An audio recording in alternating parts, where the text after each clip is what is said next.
Omar, good to go, good to go.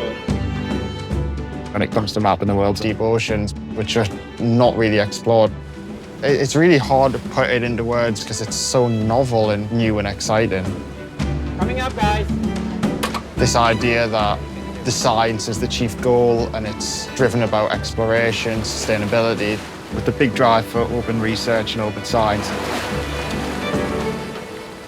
It makes you really feel like you're part of something bigger. I'm Devin Harrison, and I'm a marine geoscientist from the British Geological Survey.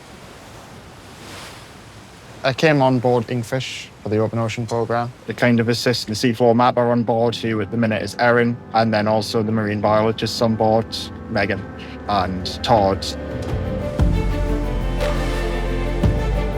In the Pacific, a lot of the ocean has not been mapped. And the reason that people have not undertaken an expedition like this before is purely from its size and its capacity, really. You know, Inkfish have provided an incredible opportunity for us.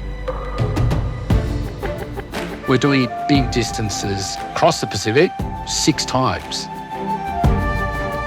The leg that we're on right now is leg 3. Leg 3 will be going on the western side from Papeete in Tahiti to Honolulu in Hawaii. The depths that we will be sampling are anywhere from 4,500 to about 6,000 meters. It's not a super sexy place in the world for deep sea scientists, but abyssal plains take up a large part of our oceans. So the more power we have in understanding a particular area, the more we can decipher some of the intricacies in the ecology and the geology. All right, so from here, did you have any thoughts? Well, I mean, it looks like we're going to cross a fracture zone, so that'll be interesting in itself. With the TransPacific Transect, my kind of role is to provide some sort of geological or geomorphological context to the seafloor. So understand the processes that formed it and allowed it to evolve over millions of years. From the rough grid as well, it looks like that's already quite a good topographic variability. Okay. The backscatter that we get from the multi-beam, that gives us a sense of if you have soft muds and clays or if you're in a rocky area, which is important when it comes to marine habitat classification schemes. Let's try and hit this to verify that. Yeah, something like that. Sounds great. But because it is a remotely sensed data set, you'd like to have some sort of validation on it.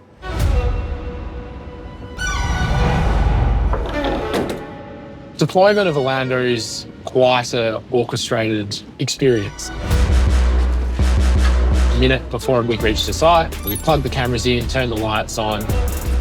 We simply lift it up, hang it over the side, slow down, pull a quick release, and then it falls away. From where we put them in the water to when we retrieve them is about 12 hours. And the sample that we're really interested in is those that we're collecting out of the seafloor itself. Oh, a geologist's train. Is this the one you really wanted to see? Because this is pretty cool. Putting that. Yeah. Oh. Oh, that's brilliant. Yeah, we've got a lot of large blocky debris. It's just definitely a fault zone, man. In the first location, there was a lot of densely packed cobble bedrock-like forms, which kind of makes sense for an area where there is spreading fabric, because it will have been new land that was created at some point. Oh, look at that. But interestingly, in a similar location in Leg 2, they saw more carbonate-rich sediments, which are more white-coloured. So there's something to look into in that. No crustaceans. That's interesting. Not all organisms are going to be loving the thick brown mud, and just the same as not all organisms are going to be preferring the white radiolarian ooze. So pulling this apart is going to play a really big piece in understanding how is it all connected and what is the function of these flat abyssal plates.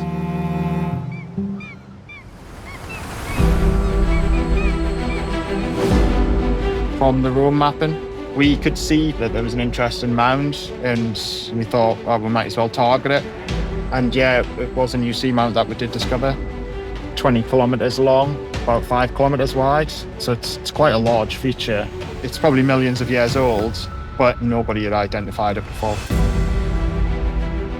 The other thing from the bathymetry that's been interesting, we've seen landslides or debris flows where you've got movement of a high volume of mass from a slope. In shallower water, it can cause a massive amount of displacement, so they can sometimes be tsunamigenic. And yeah, it can cause a lot of issues. If we talk more into the open ocean, after the submarine volcano in Tonga, you would have mass movement events following that and have enough of an impact in displacing water to generate these tsunamis. So it's a really important thing to look at in the past environment for risk mapping, risk identification, so we can actually understand how they might impact when they happen in the future.